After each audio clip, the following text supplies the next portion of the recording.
fear of being perfect actually makes kids who know how to do certain answers make the mistakes, because they have such test anxiety that the fear takes over. So a very calming, you can do this, this is what the schools have prepared you for, you're going to get a good night's sleep, leading up to this exam, we love you no matter what. That is a very important thing. We love you no matter what. That our love for you as our child does not depend on how you do on this exam. And however you do, we will make it work, we will support you, there will be a place for you to continue your education. We hear from a lot of students, my parents won't love me. I will be letting them down if I don't do well on this exam. And that creates so much more anxiety.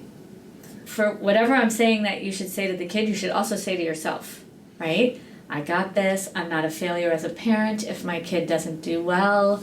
I want to be sending the right messages to my child and as a family, right? But there's some good research about actually writing down your fears. So as a parent, you might want to write down your fears. What's the worst thing that could happen?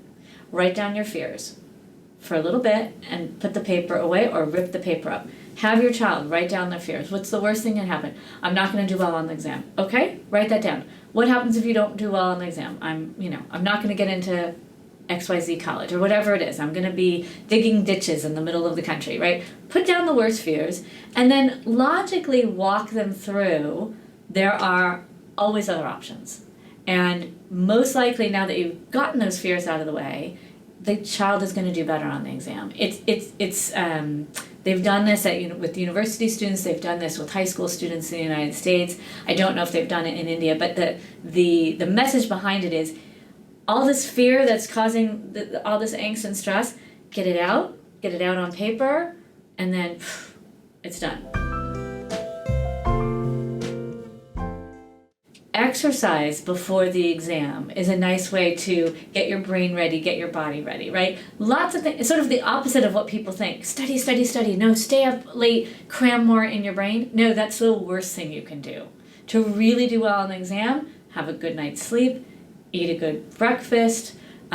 Maybe you want to take a brisk walk before the exam to get yourself going. Don't, the morning of the exam, go over and try to review everything. You're going to make a mistake. It's going to freak you out. So calm, calm, calm is the message during the exam time.